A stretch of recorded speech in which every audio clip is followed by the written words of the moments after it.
Hi everyone, it's Sarah Benoit, the lead instructor of the JB Media Institute, and I'm here for another installment of our video blog. And today I'm going to try to answer a very bold question, and that question is, what is social media? Now, I'm sure we could all get into a big debate over what social media means to us, or the power of social media, or the negatives of social media. But I want to take a more literal approach to this question and really talk about what is social media when it comes to being a digital tool. There are lots of digital marketing tools out there, digital tools for communications, even digital tools created just for customer service. But social media is a particular type of tool that we have available to us.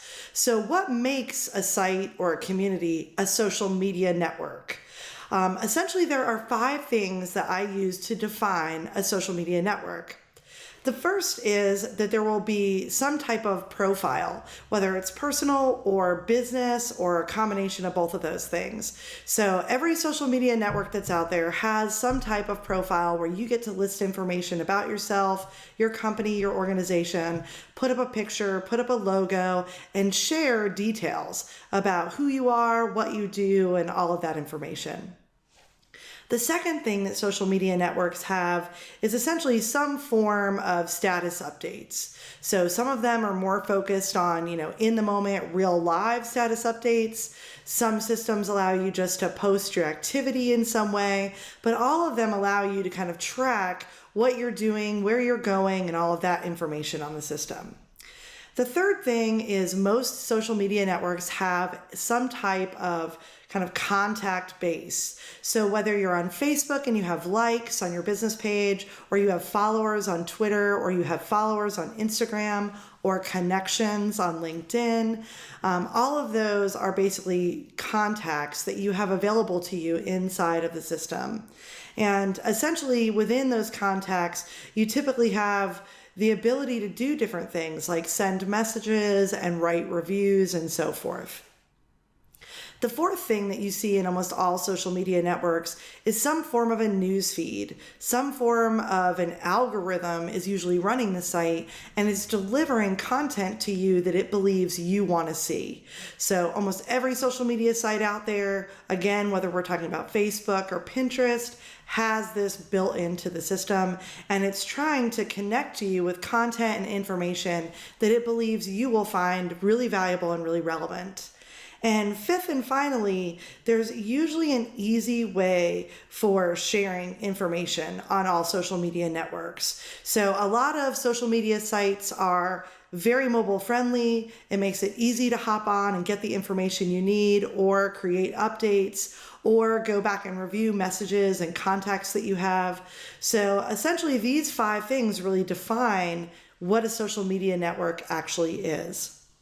And the reason I bring this up is because a lot of times when we talk about social media, we focus on things like Facebook, Twitter, Pinterest, Instagram, LinkedIn, maybe even Tumblr, maybe Google+, but those are not the only social media sites out there. So I want to share with you just some examples of other sites that exist that are really considered social media, but you may not have thought about them that way.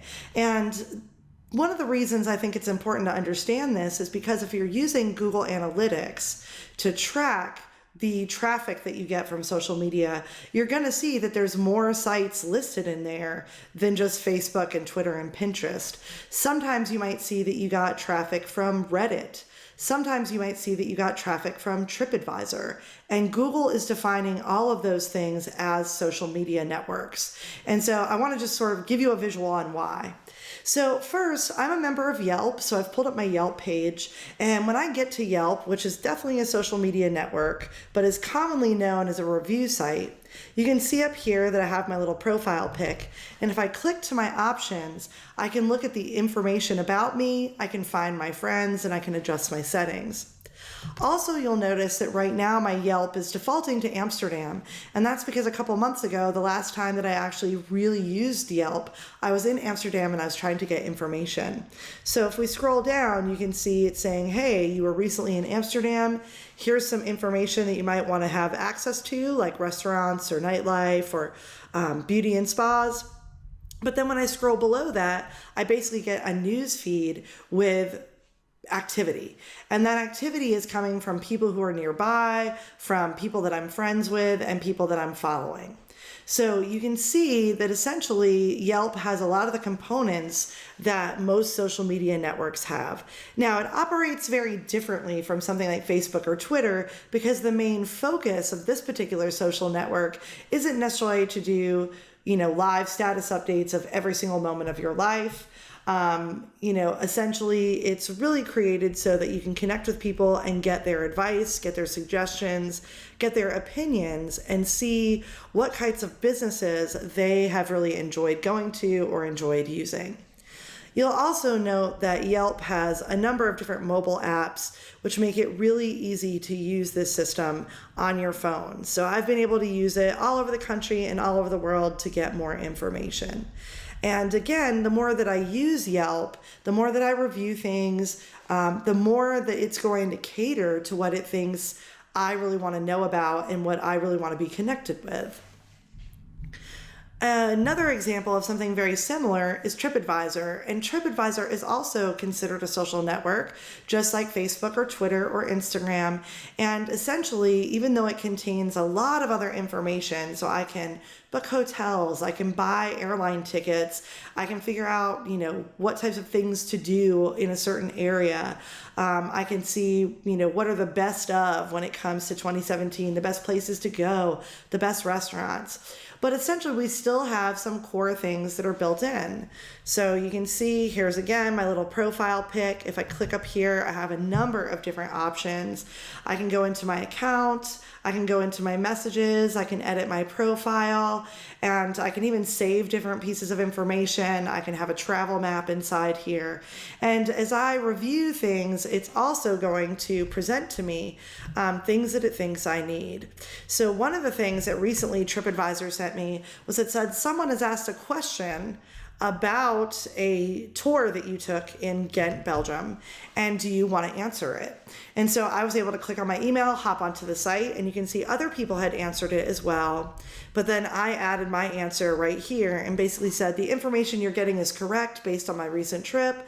Here's also some things that will help you plan to take this tour. And then I also said I really loved the tour and I suggested they go on it. So again, what Tripadvisor is doing is trying to connect me with other people that I don't even know who are going to the same place that I've been and even going to the exact same restaurants, hotels, and attractions, and giving me a really fast way in the feed to just interact with them and hopefully make their trip a lot better and a lot more interesting. So Tripadvisor, again, little different than something like Facebook, which is really focused on your personal friends. And this is more of kind of a social network about travelers. And hopefully, I guess their plan really could be considered to be, they want to be that go-to place. So when I was traveling, Tripadvisor was very useful to me before I made decisions. Since I was traveling alone, I could read reviews from people all over the world and get their opinions. And like I said, when I log in and even through my email notifications, Tripadvisor is really going to try to customize the things that it connects me with based on what it considers my priorities to be. And finally, another example of a social network that I wanted to share that, again, a lot of people don't think of it this way, but it truly is, if we define it as I talked about in the beginning, is Airbnb. And so I don't think Airbnb is probably being tracked as social media in Google. I have actually never seen an example of that, so it'd be interesting to find out if Google defines Airbnb traffic as a referral site or as a social media site. But again, if we just look at the definition of social media basically being a network where you can have updates in your status, you can have profiles, you have a contact network, you have news feeds of information, and it's built for sharing information quickly and easily and has good mobile accessibility. All of those things, Airbnb meets all of those criteria. So I just wanted to, again, show you a quick example. Here, when I log into Airbnb, you can see I have my profile here and I can edit that profile. I have settings. I have information about business travel. I have guidebooks that I can tap into. And I have a private messaging system. So a lot of times when I travel and use Airbnb, I have private messages between myself and the people that I'm renting from. And when I first log in, again, I get a number of different things things in this sort of feed, and this feed is being customized based on my behavior and where I've stayed and what I've searched for on the system. So here you can see first it says for you, and that feed is really being customized through the algorithm for me. And one of the things about Airbnb is that it doesn't just show you rental places anymore. It also shows you sort of different experiences that you can have, as well as different homes that you can rent. So there's a lot of cool stuff that they're adding to the system. And based on where I've gone and different things that I've searched for, they'll give me featured destinations that they think I'm interested in, different types of experiences that they think that I might prefer over others, and so forth. So again, even though Airbnb isn't really focused on you connecting just with your personal friends, but also with connecting you with people who love to travel and people around the world who would do things similar to your interests, again, it is still considered somewhat of a social network because it gives you all of these features. So I know this is a big, broad question, but I wanted to kind of bring it down to a very literal and important definition, which is what kind of digital tool is social media really, and why would we use it? So not every company needs to use social media. Some businesses, it's not part of their marketing plan, and I still think that's a valid choice. But I do think that social media can play a role in a lot of other ways because of the nature of what it gives you.